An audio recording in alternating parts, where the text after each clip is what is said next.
everybody. Professor Snart checking in here. Okay, so it's been a while since I video checked in. I've been out of town and otherwise just trying to play catch up a little bit. So I just want to draw your attention again to our writing contest going on here at COD. I encourage all of you to enter. There's a poetry section, there's a short fiction, so short story section, creative nonfiction, which is actually the genre that we're covering in our class today, so kind of perfect timing for us as a matter of fact. And there are cash prizes to be won, which is pretty rare these days as far as these kinds of writing contests go. Okay, so let's get us caught up then in our course. So we finished up our short fiction workshop, right? We had the chance to kind of meet individually and talk about the course, about maybe your individual short story, about some other writing things. Again, it's not a long time that we get to meet, just 5-10 minutes. I think it's just kind of nice to do as part of an online course, just to sort of check in and stay connected with each other and kind of ground it a little bit. So this was not meant to be a full portfolio review or anything grandiose like that, just a kind of a midway check-in a little bit.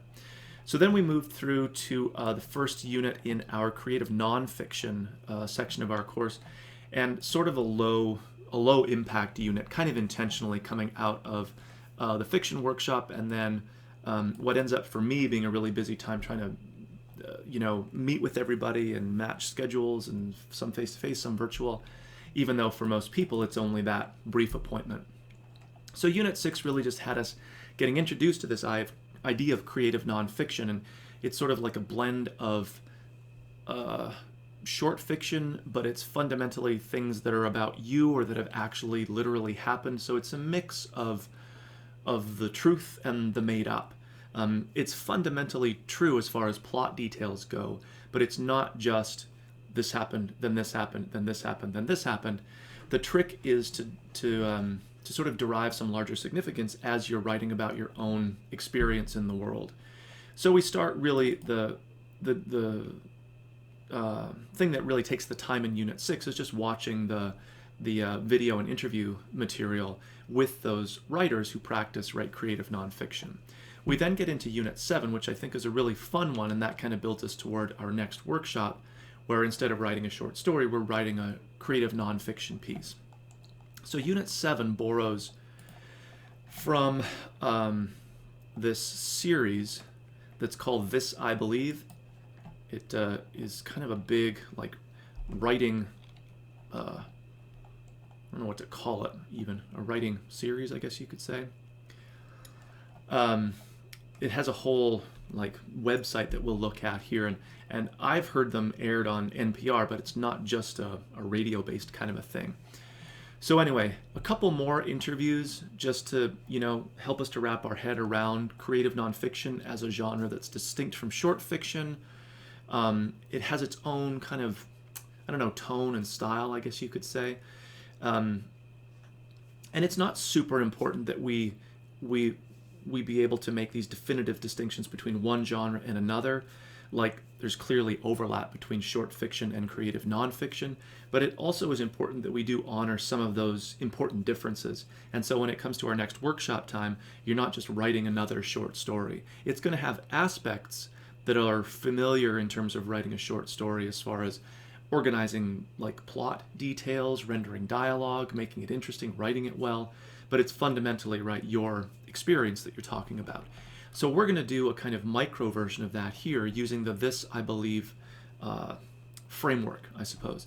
So you visit the website, and the series is basically a series of short essays or creative nonfiction pieces where writers of all stripes, famous, emerging, people with really elaborate, interesting stories to tell, others with very everyday stories to tell, they create a This I Believe story. So it usually begins with a very succinct and straightforward statement of something that you believe in. And it's a lot easier if you just actually look at the website and check out some of the examples. I can explain that in the abstract, but I think it comes to life when you actually see the examples. So we're going to do these. You're not by any means required to submit it to the official This I Believe website or any of that kind of stuff. We're just using this as a model. So you're doing it through our discussion board, right? We're just looking at the examples here on the site. You want to read, look at enough of the examples that you kind of get the idea, the tone, the approach. There'll be a this I believe statement, and then kind of the more important part for our purposes, a reflection on your experience that sort of led you to this belief that you hold. And you'll notice in the examples that some of the this I believes are really big and kind of epic and monumental, real life worldviews, and others are much more kind of mundane, at least on the surface, although they often have bigger implications. So once again, we're working in a very tight word count, so we want to be really conscious of saying as much with as little as we can. Obviously, edit your work, so you want to give yourself some time, especially to look at the examples, so you're not just kind of winging it. It's really obvious when people haven't looked at the examples. And then below, just off of my screen capture here, we, as usual, are replying to at least 2 other student posts, and more if you like. They're sort of fun to read your peers' work here. Okay, so again, this is inching us closer to Unit 8, which is our next workshop. Set up the same way as previous workshops, so all the rules still apply. We just happen to be working in a different genre. Okay, so a couple more examples from one of the preeminent practitioners of the creative nonfiction genre, who is an English department faculty member here, so it's really cool to actually work with someone who is on the kind of the national stage, a really recognizable name. There's a couple of ebooks that you'll find. You can just follow the link, but you can also adjust your browser settings. It's really kind of a pain. They do this for security purposes, but it looks weird when you just see a big old blank space in your browser. So if we wait long enough, you'll see that the ebooks are in fact there. You can check the kind of security settings on your browser, depending on which one it is. Check the little browser help menu here. But if it's just too much work, just follow the direct link here.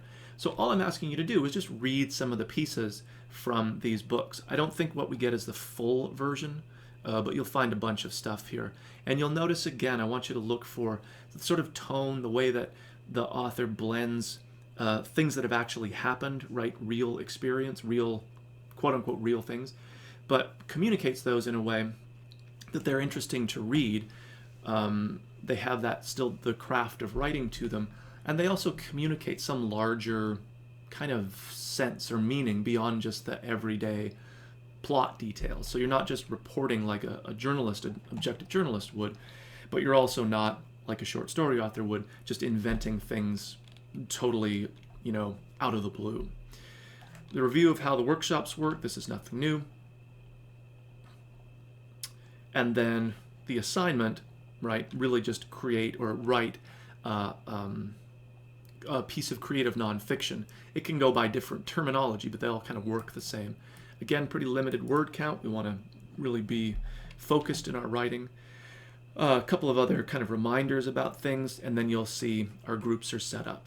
So one of the things that that you might want to do or think about is if you already are in the habit of writing in like a Google Docs or a sharing format like that, instead of providing an actual file, RTF or whatever, feel free to provide a link to your document, just as long as the sharing is set up so that anybody can get to it and comment. The comment feature in the Google Doc platform is actually really easy to use, but we don't want people to have to log in to be able to provide comments. So I think the document sharing platform is really perfect for our purposes here. So go ahead and use that, but just make sure that it's open for editing or commenting at least, and people don't have to actually log in.